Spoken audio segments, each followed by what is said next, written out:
último aqui tem importância decisiva a pesquisa, a comunicação, o marketing, design. Pense comigo, das gigantescas empresas que nós temos hoje em dia, várias delas são de design, são de marketing, são de comunicação, são de computação. Então pense no Twitter, que agora mudou de nome, pense no Instagram, pense no... São esses grandes conglomerados que são ligados a tipos de empresas que sequer existiam algumas décadas atrás. Então é uma criação nova, uma criação que preza pelo diferencial dos seus produtos e que investe muito em design e muito em marketing e propaganda. É o exemplo, vamos para a tela, por favor, disso aqui. Essa imagem é de um escritório do Google, né? O Google, ele é conhecido, dentre tantas outras coisas, por ter um ambiente de trabalho em que, aí na imagem, nós estamos vendo uma mesa de ping-pong. Né? Então, é na própria empresa e tem uma mesa de ping-pong. Aí a gente pode pensar, nossa, que legal, dá no meio do dia ali, da jornada de trabalho, para eu ir lá e brincar de ping-pong. É legal se a gente vê por um lado. Por outro lado, é um pouco complicado. Por quê? Veja isso. Nós estamos falando de uma jornada de trabalho que não tem um início, um meio e um fim. O trabalhador está envolvido com a instituição, não apenas durante a jornada de trabalho. Significa que essa linha divisória entre trabalho e lazer se torna paulatinamente mais difusa, que é esse exemplo. O que significa isso? Bom, você já tem um lazer aqui mesmo, fica por aqui.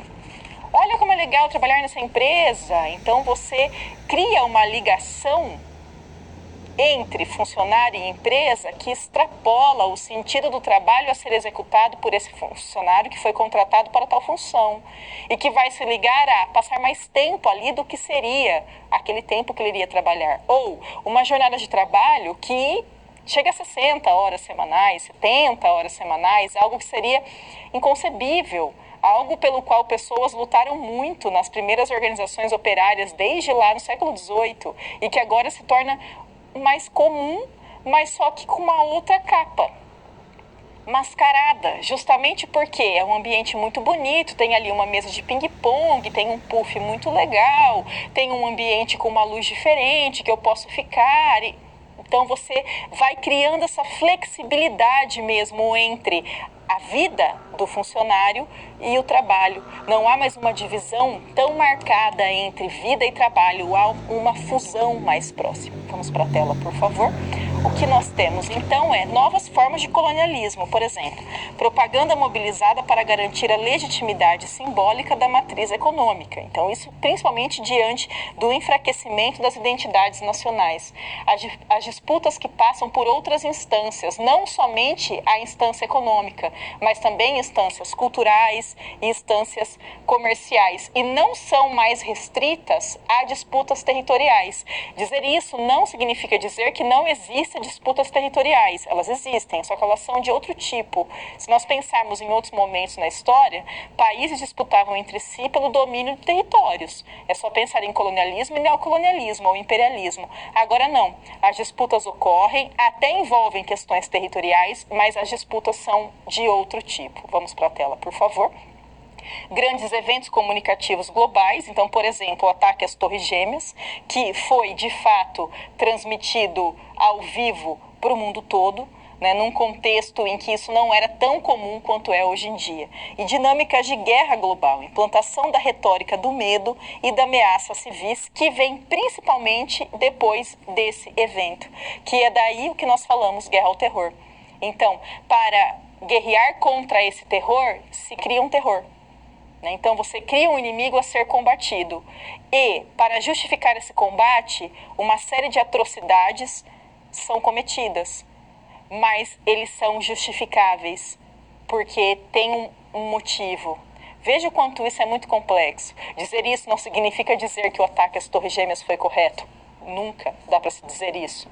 Mas uma série de outras atrocidades, tão grande quantas, foram cometidas, sendo efetuadas pelos Estados Unidos. Só que não são tão mal vistas quanto o ataque às Torres Gêmeas. Por que será? diz de algo, de posição que o país ocupa, diz de algo entre poder entre países, diz de se valorizar mais determinado povo em relação a outro. Veja o quanto ciências humanas e história especificamente é muito legal, mas é muito complexo mesmo. Nós sempre precisamos pensar sobre diferentes aspectos e com muitas perspectivas em cena. Fechamos esse bloco.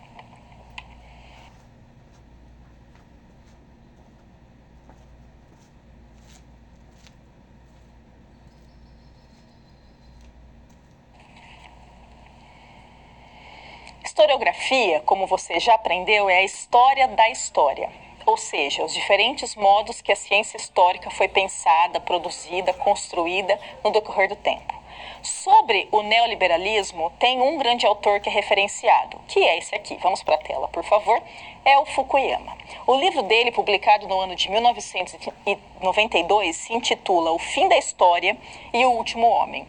Assim que nós vimos esse título, parece então que vai acabar tudo, né? O fim da história, o último homem, ou seja, a partir daqui acabou, é outra coisa. Não é bem isso. Então, qual que é a leitura? Bom, o liberalismo, para ele, é o último estágio do desenvolvimento das sociedades. Dizer isso é a mesma coisa que dizer que o liberalismo, o neoliberalismo no caso, é mais evoluído do que as outras formas de se pensar e executar a economia. Veja, essa é a leitura dele, ok? Segundo Fukuyama, nesse livro da década de 90, o neoliberalismo é o modo econômico mais desenvolvido que existe. O fim da história, por sua vez, não significaria o fim dos eventos em si, mas sim que a sociedade havia alcançado tal grau de desenvolvimento que as instituições básicas e a tecnologia já se encontrariam em um estágio que as habilitava a resolver quaisquer conflitos. O que é essa ideia? A ideia de que o liberalismo é o sistema econômico da era democrática e que, a partir desse jeito econômico, que para ele é o mais evoluído, não haveria mais motivos, ímpetos morais para que existisse a guerra, já que a igualdade seria alcançada e seria generalizada os benefícios a todo mundo. Desse modo, a paz seria amparada pela tecnologia. Veja isso. Na leitura dele, então, o neoliberalismo é o sistema econômico mais democrático que existe e o mais evoluído. E isso faria com que não houvesse mais necessidade de conflitos, uma vez que os benefícios desse sistema econômico seriam dissipados, seriam disseminados e acabaria as possibilidades de conflito. Só não aconteceu, né? Só pensar em todos os conflitos que começaram recentemente e que foram reavivados recentemente. Por exemplo, a questão da Palestina, que é um assunto que tem uma história antiquíssima, mas que a partir da criação do Estado de Israel, a partir da Segunda Guerra Mundial, se tornou um problema mais acentuado. Não começa ali o problema, mas o problema se torna mais complexo, mais difícil e mais violento a partir dali. Então, o tal neoliberalismo que traria paz, a paz com base na tecnologia, de fato não foi algo que ocorreu. Aí você pode estar pensando, mas lá na Palestina não existe um governo neoliberal. Depende. E nós temos também países bastante liberais que têm uma série de conflitos. Basta pensar os Estados Unidos protagonizando, sendo responsáveis por uma série de conflitos dos últimos anos. Basta pensar nas próprias guerras que eles iniciaram, tendo como justificativa a atuação do governo americano, do Estado americano, a partir do ataque das Torres Gêmeas. Então, é o suprassumo do neoliberalismo, o governo dos Estados Unidos, e ele sendo o causador de uma série de conflitos. Então, há uma série de críticas que nós podemos fazer, de reflexões que nós podemos fazer referente a essa obra do Fukuyama. Vamos ver um trecho da obra dele. Vamos lá para a tela. Os pensadores mais profundos do século XX atacaram diretamente a ideia de que a história é um processo coerente ou inteligível. Na verdade, eles negaram a possibilidade de que qualquer aspecto da vida humana seja filosoficamente inteligível. Nós, no Ocidente, nos tornamos completamente pessimistas em relação à possibilidade do progresso geral das instituições democráticas. Esse profundo pessimismo não é acidental. Veja isso. Ele está falando que a gente aqui do Ocidente não somos capazes de deixar de ser pessimistas em relação a essa possibilidade de progresso, apesar de, na visão dele, esse progresso estar acontecendo, uma vez que ele via o neoliberalismo como o estágio mais avançado que se poderia atingir. Seguindo, então. Mas um dos eventos políticos verdadeiramente terríveis da primeira metade do século XX, as duas guerras mundiais destrutivas, o surgimento de ideologias totalitárias e a virada da ciência contra a humanidade na forma da guerra nuclear, armas e danos ambientais.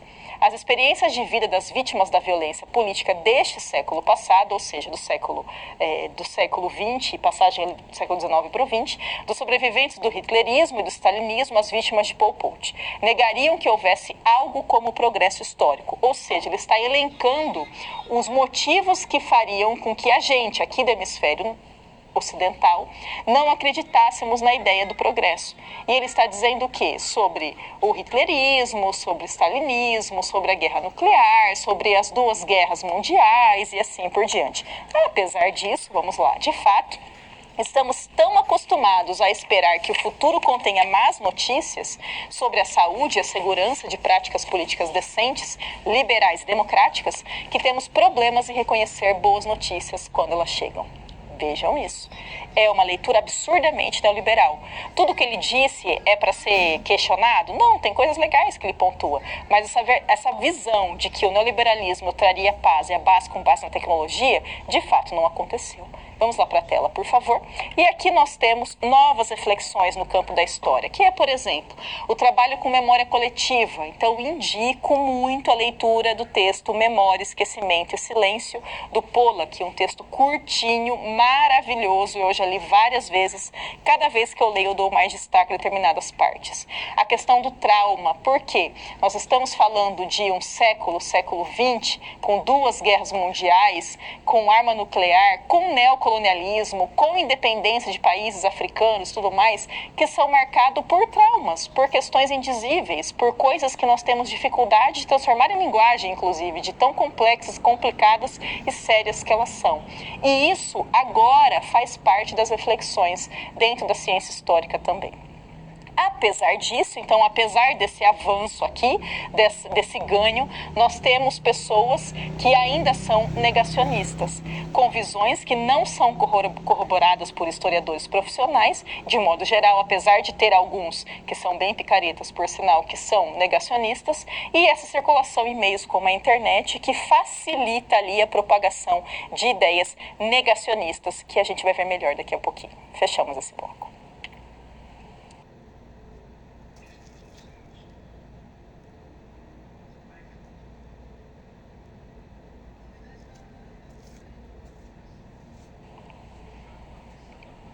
Negacionismo significa você negar algo, mas não é negar qualquer coisa.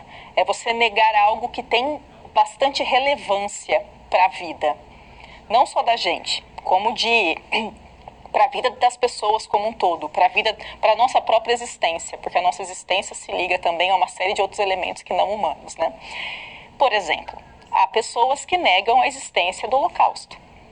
Há pessoas que dizem que essa perseguição que tem ali na Segunda Guerra Mundial, na figura do Hitler, com todo mundo ligado a ele, com toda a rede do Hitler, que isso não existiu, que isso foi uma invenção, que foi uma conspiração.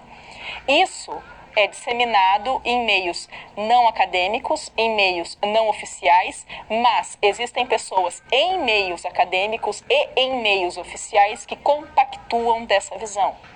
Na nossa história, na história brasileira, há pessoas que dizem, por exemplo, que a ditadura não foi uma ditadura, que foi uma revolução, a Revolução de 64.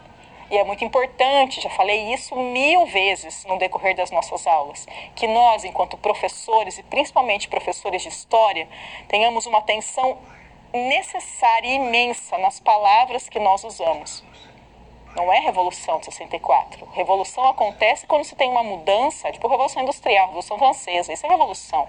O que aconteceu em 64 foi um golpe à democracia no Brasil. Então, falar Revolução de 64 tem uma carga simbólica imensa e errada. É golpe de 64, é início da ditadura. Entende? Então, nós precisamos pensar sobre esses termos e pensar sobre por que se cria esse negacionismo e por que essas ideias têm sido tão presentes agora, nos últimos anos. Vamos para a tela, por favor. Então, aqui nós temos negacionismos. O papel da historiografia nesse processo é de suma importância, tendo em vista que coube à história quantificar e qualificar diversas fontes que dessem sustentação às versões das vítimas do Holocausto. Convém ressaltar que essas fontes não se configuram apenas a partir de relatos orais, de testemunhas dos acontecimentos, mas também por uma série de provas documentais, inclusive documentos do governo nazista, parte daqueles que sobreviveram ao processo de destruição, chegando até as confissões de oficiais do governo nacional socialista, como o caso de Hess, que admitiu a sua culpa perante o Tribunal de Nuremberg, apesar da tentativa deste em deslegitimar o tribunal.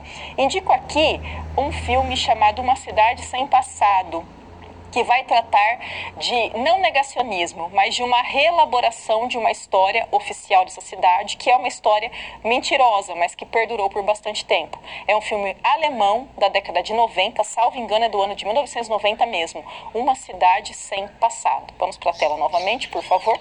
Seguindo então, negacionismos e revisionismos. Há uma ligação com movimentos de extrema direita. Então, por exemplo, Le Pen, que é pai da candidata à presidência na França na última eleição, e ele nega a existência do Holocausto. Apesar de tudo que se sabe sobre o Holocausto, apesar do testemunho de vítimas que foram confinadas em campos de concentração, apesar desses campos de concentração, vários deles existirem até hoje enquanto um monumento, um museu, apesar de documentos oficiais do próprio governo de Hitler que existem até hoje, pessoas que têm um discurso mentiroso de dizer que o Holocausto não existiu. No Brasil, vamos para a tela, por favor, como eu já disse, a negação da ditadura. Então, se dizer que essa pós-verdade, né, importam menos as evidências reais dos acontecimentos do que a função da opinião de uma ou outra tese. Então, os usos que se faz se passaram. Então, por que se nega que existiu uma ditadura no Brasil? Ou por que se cria essa ideia de revolução de 64? É justamente para que não se tenha um se voltar para essa nossa história recente. Vamos pensar que aqui no contexto da América Latina, países como a Argentina tem um protagonismo absurdo nisso. Eles fazem questão de lembrar esse processo o tempo todo, justamente para evitar que ele venha a acontecer novamente. Então tem um museu ali na Argentina, o ESMA, ESMA, que agora se tornou patrimônio e que traz ali memórias de vítimas da ditadura argentina num prédio imenso que foi usado como centro clandestino de tortura e morte durante a ditadura da Argentina e que está ali justamente para que isso não seja esquecido, para que isso seja lembrado, para que não aconteça de novo. Mesmo assim, há chances de algo desse modo acontecer novamente. Na nossa história, na história brasileira, a ditadura ela foi colocada embaixo de pano. Então, não se tem um posicionamento tão forte civil e por parte do governo também para se insistir nesses lugares de memória, para se insistir que as pessoas que foram culpadas, que foram responsáveis por mortes, desaparecimentos, torturas e mais uma série de atrocidades, fossem de fato julgadas e condenadas agora. No Brasil ocorreu a anistia. Então, você negar isso significa você não lembrar, não trabalhar, não problematizar, não deixar isso enquanto uma marca, porque é uma marca, e justamente uma marca para que se evite que isso aconteça de novo. Vamos para a tela, por favor. Cyberativismo, né? Então isso tudo no ambiente digital ganha uma difusão muito grande. Então surge uma nova forma de divulgação de informações que revolucionou a forma como as pessoas se relacionam entre si, né? A internet. E principalmente para o que nos interessa é esse cyberativismo. A rede mundial de computadores permite que essa nova extrema-direita fascista amplifique sua voz e se torne visível aos mais jovens e àqueles sem esperança com a transformação política do mundo que os oprime. Veja o problema. Você consegue disseminar ideias instantaneamente, numa proporção jamais vista, e ideias que muitas vezes são absurdamente violentas, absurdamente mentirosas, violentas junto. Não há nada mais perigoso que isso. Vamos para a tela, por favor. Daí nós temos então a historiografia, visando o que nesse tempo? Visando o que em meio a isso? E a história, visa o que em meio a isso? Uma abordagem mais ampla e plural, que é, por exemplo, no texto que já indiquei, Memória, Esquecimento e Silêncio, nós pensarmos sobre essas memórias que foram silenciadas. Interpretação integra a ciência história, ou seja, nós trabalhamos com fonte, nós trabalhamos a partir de um método de análise dessas fontes e fazemos interpretação dessas fontes. Mas isso não é opinião, isso é trabalho de análise de fonte com um método específico que gera uma possibilidade de interpretação. Ou seja, uma história, uma ciência histórica, ela precisa não só não ter de jeito nenhum negacionismo ou revisionismo, como precisa fazer frente a esse tipo de discurso, como precisa fazer frente a discursos de ódio, como precisa, nós enquanto professores precisamos disso. Fechamos esse bloco.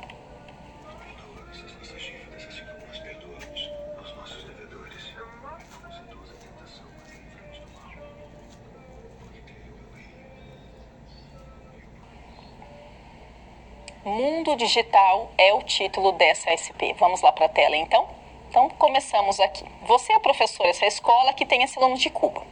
Imagine que em uma de suas aulas, uma aluna, informada por vídeos opinativos e notícias sobre esse país, recentemente divulgados na internet, acredita que a organização política e social de Cuba é uma ameaça à democracia no mundo, especialmente à brasileira, pois os esquerdistas, inspirados pelo governo cubano, estariam tentando instaurar o comunismo por aqui. O aluno cubano interrompe a colega para defender seu país, afirmando que a imigração de sua família foi feita de modo legal e voluntário, de modo que a fala dela seria, antes de tudo, preconceituosa e composta por informações tendenciosas. Como você poderia abordar esse assunto mostrando aos alunos os perigos do negacionismo e, ao mesmo tempo, envolvendo-os numa discussão sobre o acesso à informação no mundo digital e a chamada pós-verdade? Nos últimos anos, isso tem ficado cada vez mais frequente, porque as redes sociais ficaram mais presentes na nossa vida. Né? Nós carregamos celular e acessamos redes digitais o tempo todo e vemos coisas e postamos coisas. E por isso estamos mais em contato com possibilidades de vídeos, de notícias que são mentirosas.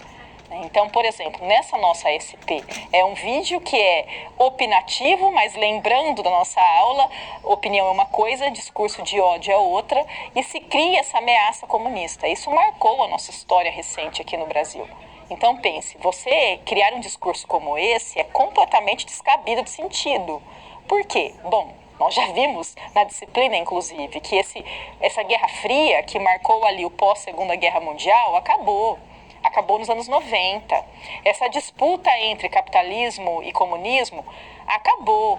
Nós temos alguns países localizados que são comunistas e só. Né? Nós não temos uma ameaça global comunista.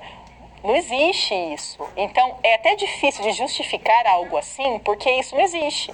Então é um vídeo falacioso, um vídeo mentiroso que é colocado nessa nossa SP e como que você poderia trabalhar isso em sala de aula. Vamos lá para a tela, então. Acesse sites negacionistas. Então, é importante que você mostre para seus alunos esses sites e faça com que eles entendam o seguinte: quais são as fontes que esse site menciona? Os autores são confiáveis? Há link para sites institucionais? Quais fontes históricas são utilizadas? Qual linguagem é utilizada? Você já deve ter notado, né, num site, uma publicação em Facebook, em Instagram, em WhatsApp, qualquer coisa aí. Principalmente isso, né, muito menos do que site hoje em dia. Essas notícias, elas vêm com base em nada, não tem uma autoria, não tem ali um link que te leva para qualquer outra reportagem que tenha sido de fato publicada por uma instituição que a gente possa dar credibilidade, que tenha credibilidade. Então é importante esse trabalho em sala de aula. Por quê? Porque o nosso aluno, a nossa aluna, ele, principalmente em momentos de formação, ele está mais suscetível a acreditar em coisas. Mas nós temos que ajudá-lo a desenvolver o pensamento crítico. O que é isso? É que para ele, acessando a sua rede social, se pergunte, não, mas espera, quem que falou isso aqui? Alguém mais falou isso? Ah, esse alguém também que falou onde? Falou de que jeito? Citou quem? Essa pessoa aqui que ele citou existe mesmo? Tem alguma instituição atrás disso? Tem alguma mídia conhecida atrás disso? E com isso não estou falando que somente a mídia conhecida traz as reportagens corretas, mas existe alguém que eu possa de fato verificar esses dados que foram aqui trazidos? Ou seja, questionar, problematizar, pensamento crítico. Vamos para a tela, por favor. Resolvendo, então. É preciso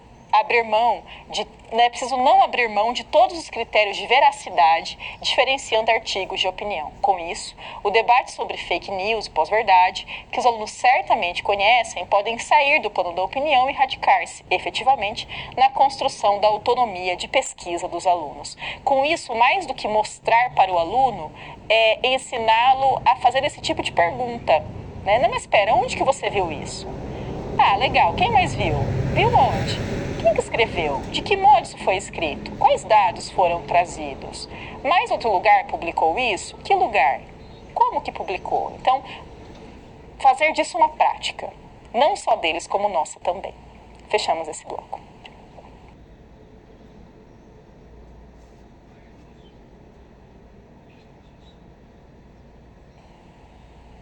Negacionismo é justamente o tema dessa nossa interação. Vamos lá para a tela, por favor. Os discursos negacionistas, revisionistas, se proliferam com velocidade nas redes, principalmente. Como isso afeta a nossa vida em sociedade? Cite exemplos. Pensa aí um pouquinho.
Pense durante a pandemia o quanto houve a disseminação de ideias que simplesmente, além de não colaborar, prejudicaram boa parte da população.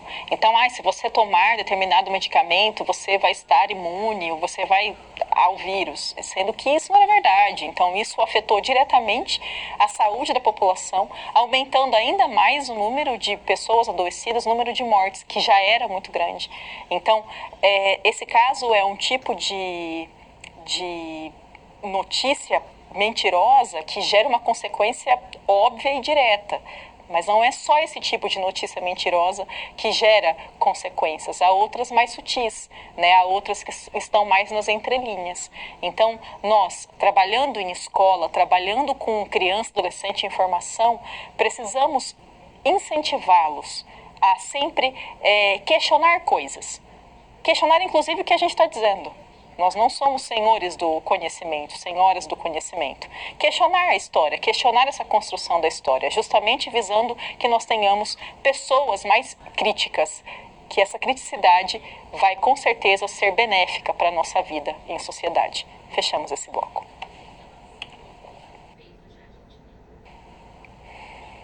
Bom, nessa aula e na disciplina como um todo, nós falamos de muita coisa. No decorrer das aulas, eu indiquei uma série de leituras para você. Então, por exemplo, Said, leitura obrigatória para se pensar sobre a questão da Palestina, para se pensar sobre a questão do Oriente. Indico também um autor chamado Mbembe. Vamos lá para a tela que eu vou escrever aqui, porque o nome dele é difícil mesmo. É M mudo Mbembe, minha letra horrorosa também não ajuda, é tudo junto, tá, gente? M mudo Mbembe. Mbembe é um autor maravilhoso que trata dessa questão de Oriente. Alguns textos dele são de difícil compreensão. Não desista, porque o texto vale a pena, vale muito a pena. Ele que criou o conceito de necropolítica, que talvez você já tenha ouvido falar em algum lugar. Vamos lá para a tela, por favor. Então, falamos hoje sobre estado de bem-estar social e neoliberalismo, pensando em que se baseia esse estado de bem-estar social e em que se baseia o neoliberalismo e o quanto eles são opostos entre si mesmo. Falamos sobre globalização e o fato de que a globalização ela não se limita ao aspecto econômico. Ela passa pelo aspecto econômico, mas ela passa por tantos outros elementos, como o cultural, o político, o social, e que no processo de globalização as desigualdades acabaram ficando mais evidentes, mais visíveis dentro do mesmo país e também na relação entre diferentes países. Falamos sobre novos colonialismos, essas necessidades de leituras históricas que possam, por exemplo, pensar sobre uma história outra. Então, o texto que eu indiquei hoje também, então, Memória, Esquecimento, Silêncio, do Pollack, ele vai trabalhar com 3 momentos diferentes, 3 situações diferentes, e situações em que memórias foram silenciadas ou foram deixadas de lado por algum motivo. Então, não necessariamente por terem sido esquecidas, mas sim por não terem possibilidade de vir à tona. Mas em determinados momentos, essa memória que foi até então silenciada, ela emerge e ela possibilita uma outra leitura sobre aquela história. Isso é uma das coisas mais legais que nós temos na ciência histórica.